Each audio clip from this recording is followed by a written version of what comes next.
था कि HR 5697 बस के अंदर लूटपाट हुई, तो मैंने HR 5697 बस की जांच की, चंडीगढ़ डिपो से रिकॉर्ड मांगा, जबकि RTI के माध्यम से रिकॉर्ड लिया, तो वहाँ से रिप्लाई आता है कि HR 5697 बस हरियाणा में नहीं है, इस आगार में ही नहीं है। जब बस ही नहीं है तो लूटपाट कहाँ से होगी। और फिर उन्होंने एक सबसे बड़ी चीज़ है कि सर उन्होंने कोई प्रूफ तो होना चाहिए कि किसी को गिरफ्तार करते हैं तो वो तफ्तीश करके दौरान गिरफ्तारी योग्य गुजरने पर तभी तो गिरफ्तार किया जाता है, लेकिन बिना जज की परमिशन के किसी के साथ रिमांड भी नहीं कर सकते। इसमें इन्होंने मेरी सिस्टर और जीजा का, मेरे जीजा और भाई के साथ मूसली भी फेरी गई है सर, और जिसकी अगर आज भी आप चाहते हो तो मेरे जीजा का आप मेडिकल करा के चेक करा सकते हो, उनके दोनों पाँव पे मूसली फेरी हुई है। देख लो भाई, साथ की साथ अनुगा कर देने ले, झूठ का पैर को नहीं, झूठ के पर्दे पटन लग रहे। तो मेरा भाई साहब वो आया तो आएगी आपकी जो जिज्जा गलौर ऑन ड्यूटी था, भाई साहब ऑन ड्यूटी की थी, क्या कर फौज में और बॉर्डर पर ड्यूटी थी, और फिर भी दिखाई दिया अगर भाई ये तो वाड़ा लुटपाट में था, वह तो होगी कैंसिल। ई भी इसके भाई का नाम कट और जिज्जा कटिया जेड़, ठीक है भाई सर। नहीं, कैंसिल नहीं हुई है, ये ऑन ट्रायल नरवाना कोर्ट के अंदर पेंडिंग चल रहा है, ये केस ऑन ट्रायल है। तो आपका तो नाम कट गया। हाँ सर, इसकी 1/3/2023 की तारीख लगी हुई है, लेकिन वो तारीख पे भी नहीं आ रहे हैं। आज तक उन्होंने इस केस की किसी भी तारीख में न तो पुलिस वाले आए हैं न ही वो आए हैं, किसी प्रकार का कोई सबूत नहीं दिया है, लेकिन तारीख पे तारीख मिल रही है। लेकिन मैं ये चाहता हूँ, मेरा मीडिया में आने का सबसे बड़ा मकसद ये है कि जो पुलिस ने हमारे ऊपर मुकदमा दायर किया या तो उससे संबंधित कोई सबूत दे दें, कोर्ट में दे दें या कहीं भी दे दें। लेकिन मैं चाहता हूं कि प्रशासन से सबसे ये अपील करता हूं कि श्रीमान इस केस में इन लोगों के खिलाफ कार्रवाई की जाए, SI सुरेश कुमार गुर्जर के खिलाफ। फिर दूसरी बात ये होती है कि सर इन्होंने मुकदमा नंबर 261 है। अच्छा, ये एक नया मुकदमा हो रहा है क्या? हाँ सर। वो किस चीज़ का है भाई साहब? ये मेरे ऊपर करा सर दहेज केस है। अच्छा। ये करा सर 12/11/2018 को। इसने दिखाया कि क्या नाम लेकर मेरी शादी 19 जनवरी 2014 में हुई है और मेरे को दहेज के लिए शुरू से लेके अब तक प्रताड़ित किया जा रहा है। तो इसमें शादी दिखा रही सर 19 जनवरी 2014 की। अच्छा जी। 19 जनवरी FIR पुलिस ने तफ्तीश करी है। SI राजेश कुमारी जो कि वहाँ पे महिला थाना जींद की है, उसने पूरी तफ्तीश करके दौरान तफ्तीश में मेरी मम्मी और मुझे गुनहगार ठहरा के और हमारे को कोर्ट पेश करके जेल भेज दिया गया। लेकिन मैंने SI सुरेश कुमारी से अपील करी कि श्रीमान इन्होंने एक शादी रजिस्टर्ड करा रखी है, जो कि शादी दिखा रखी है 19 जून 2015 की, जो तहसीलदार नरवाना बाल किशन तहसीलदार के द्वारा ये शादी रजिस्टर्ड की गई है। और इसमें इसके माँ बाप, इसके गवाह राजवीर सनोप शिषपाल, बीरबान नंबरदार करमगढ़, इन्होंने और Rajpal notary, advocate Rajpal notary जो नरवाना कोर्ट है, उन्होंने बयान कर रखे हैं कि शादी बिना दहेज और बिना लेन देन के गांव करमगढ़ में संपन्न हुई थी और शादी 19 जून 2015 को हुई है। हम शादी में बतौर मेहमान शामिल थे। चलो टोटो एक मिनट है। देखो भाई, 2014 में तो केस ठोक क्या दहेज का, शादी 2014 की, उसमें एक केस चला दहेज का। फिर 2015 में कह दिया कि भाई कोई भी दहेज नहीं, यही बात थी। बिल्कुल सर। देखो भाई, शादी जब रजिस्टर्ड कराते हैं तो उसमें दिखाते हैं कि बिना दहेज लेन देन की हुई है, लेकिन इसमें तो सबसे केस क्या चल रहा है, दहेज का कुकर चल गया। फिर दहेज केस में पुलिस ने तफ्तीश में दिखा रखा है कि क्या नाम लेकर दहेज मांगा, इनके साथ मारपीट हुई, शादी 2014 में हुई, उसमें एक मेडिकल रिपोर्ट भी लगा रखी है। लेकिन तहसीलदार नरवाना दिखाती है कि मेरी शादी 19 जून 2015 में हुई है। FIR नंबर 261 में दिखाती है कि मेरी शादी 19 जनवरी 2014 में हुई है, लेकिन इसमें दिखाती है कि मेरी शादी 19 जून 2015 में हुई है और ये शादी रजिस्टर्ड 28 अगस्त 2015 को की गई है। लेकिन 19 जून 2015 को मैं ऑन ड्यूटी बैठा हूँ और ऐसी जगह बैठा है आपने, आपकी शादी होगी और आप ऑन ड्यूटी, इस पे मैं ऑन ड्यूटी बैठा हूं सर।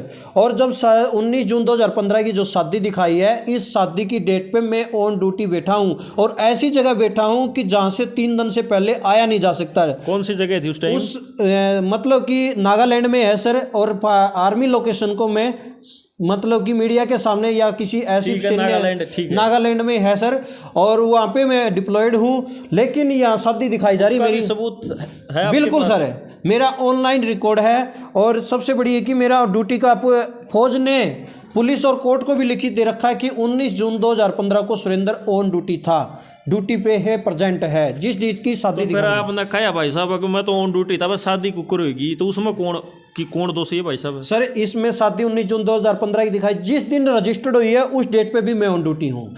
लेकिन सबसे बड़ी बात इसके अंदर क्या है कि इस शादी के अंदर न तो मेरा कोई एज प्रूफ, न मेरा कोई आइडेंटिटी प्रूफ, नहीं मेरे माँ बाप, नहीं कोई मेरा विटनेस, नहीं मेरा कोई गवाह, किसी प्रकार का कोई सबूत नहीं। सिर्फ इंग्लिश के अंदर साइन मार रखे हैं और उसमें सिर्फ मेरे इंग्लिश के अंदर साइन है। आपके साइन भी वहाँ फर्जी कर दिए? बिल्कुल सर, वो साइन मार रखे, मेरी साइन के आधार पे तहसीलदार नरवाना ने शादी रजिस्टर्ड कर दी। लेकिन शादी रजिस्टर्ड होने के लिए शादी का लड़के और लड़की का एज प्रूफ लिया जाता है ताकि पता चले कि लड़का लड़की बालिग है या नाबालिग है। दूसरा उनका आइडेंटिटी प्रूफ लिया जाता है कि क्या ये सामने जो शादी रजिस्टर्ड करा रहे हैं तहसीलदार वेरीफाई करता है क्या ये लड़का लड़की दोनों सही हैं। तो उसमें मेरा कोई आइडेंटिटी प्रूफ नहीं, मेरा बिना वेरीफाई किए तहसीलदार ने शादी रजिस्टर्ड कर दी। ये तो सबसे बड़ी है कि इसमें शादी मेरी क्या है 19 जून 2015 की, एफआईआरों में शादी 19 जनवरी 2014 की। पुलिस दोनों शादियों को वैलिड करती है। चलो अब क्या है सर, इसमें पुलिस ने लड़की को गुनहगार साबित ठहरा के 25 दिन तक जेल भेज दिया। वो जेल काट के आ गई और डीएसपी धर्मश्री खरब ने बताया कि दौरान जेल किस लिए काटी भाई साहब? जेल इसलिए काटी कि सर ये जो शादी रजिस्टर्ड कराई है इन्होंने 19 जून 2015 की, इसके खिलाफ मैंने कंप्लेन की कि श्रीमान अगर मेरी शादी 19 जनवरी 2014 में हुई है, मेरे ऊपर दहेज केस भी है, तो ये शादी 19 जून 2015 की है, इस पर मैं शादी डेट पे भी ऑन ड्यूटी हूँ, रजिस्ट्रेशन डेट पे भी ऑन ड्यूटी हूँ, तो इसके खिलाफ कानूनी कार्रवाई की जाए।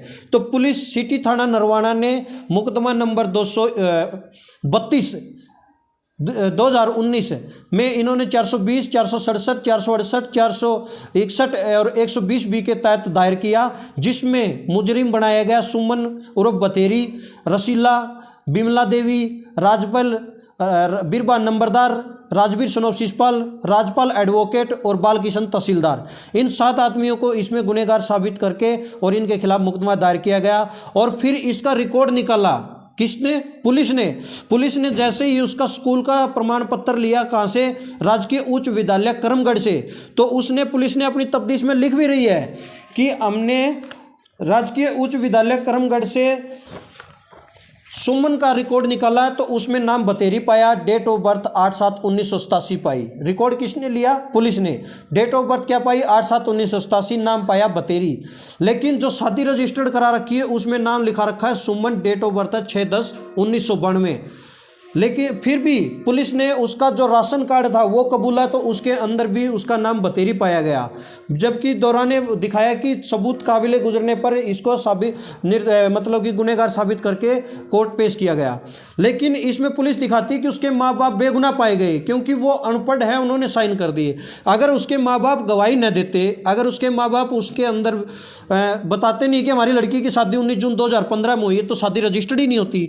तो बोलती है कि पुलिस उसके माँ बाप को क्या फायदा था? माँ बाप को फायदा यह था कि अपनी बेटी की शादी रजिस्टर्ड करा दी। सर गुनाह करने वाला गुनहगार नहीं होता, गुनाह करने वाले को सपोर्ट करता है, सबसे बड़ा उसी की सपोर्ट पे तो गुनाह करता है। उन्हीं की गवाही पे शादी रजिस्टर्ड हुई है और पुलिस उन्हीं को निर्दोष साबित कर रही है। फिर पुलिस लास्ट में तहसीलदार नंबरदार इन सबको बचाने के लिए एक फाइनल रिपोर्ट प्रोड्यूस करती है जज साहब के सामने कि श्रीमान हमने सुरेंद्र का जो डिस्प्यूटेड हस्ताक्षर हैं, जो फाइल के अंदर हस्ताक्षर हो रखे हैं, और वो हस्ताक्षर और मतलब कि कोर्ट के मतलब कि सुरेंद्र के जो हस्ताक्षर हैं वो मैच खा गए।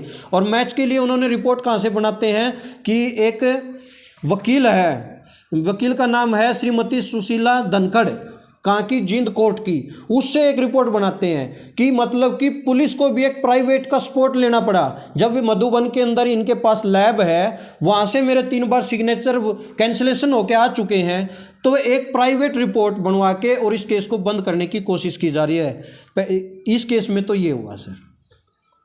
अच्छा जी, और फिलहाल और कि में उसमें कोई नई जानकारी? सर नई जानकारी सबसे बड़ी चीज़ क्या है, जो इन्होंने शादी रजिस्टर्ड कराई है 19 जून 2015 की, ये शादी मेरी फ़ौज के अंदर इसने जबकि मेरी यूनिट वेस्ट बंगाल में थी, जो भी जगह मैं वो बताऊंगा नहीं, लेकिन वहाँ पे जाके अपने मेरे अधिकारियों से मिलके वो शादी रजिस्टर्ड कराती है। शादी हो जाती है 19 जून 2015 की। तो मैंने अपने अधिकारियों से बोला कि श्रीमान जब मेरी शादी 19 जून 2015 की दिखा रखी तो आप अपने रिकॉर्ड में चेक कीजिए क्या मैं इस डेट पे छुट्टी पे हूँ।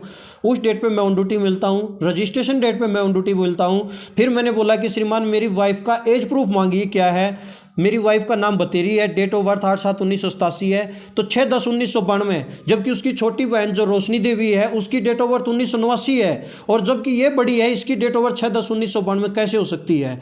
लेकिन मेरी शादी 19 जनवरी 2014 में हुई है। उससे पहले वो सुमन नाम का कोई भी प्रूफ दे दे, मैं आपको क्या नाम लेकर शादी को भी रजिस्टर्ड करा दूंगा, और जो चीज़ चाहिए मैं वो देने के लिए तैयार हूँ।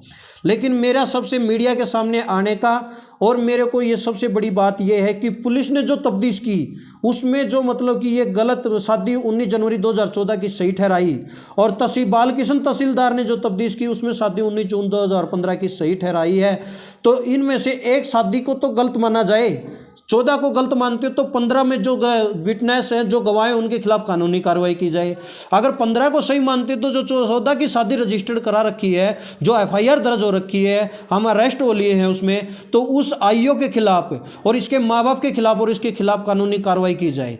एक चीज़ में तो दोषी ठहराया जाए, मैंने 2 बार तो इससे शादी की नहीं है। एक और कह रहे थे ना आप, जो 10 महीने का बच्चा वो क्या हाँ सर, अभी मेरे पास 7 तारीख को जींद कोर्ट से लेटर आया कि उसमें भी अपनी शादी 19 जनवरी 2014 की दिखाती है। उसमें एफआईआर में दिखाती है कि मैं 22 फरवरी 2017 से अपने बाप के घर रह रही हूँ, जो कि मेरे ऊपर देश केस दायर करती है। उसमें दिखाती है कि मैं 22 फरवरी 2017 से अपने बाप के घर रह रही हूँ।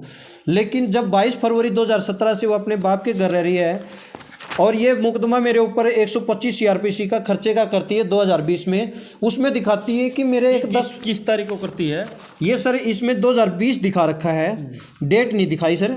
इसमें लिखा है कि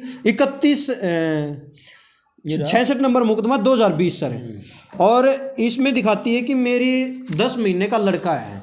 जब 22 फरवरी 2017 से अपने बाप के घर में रह रही है तो 2020 के अंदर उसके पास 10 महीने का लड़का कहाँ से आया? कितने साल का डिफरेंस हो गया?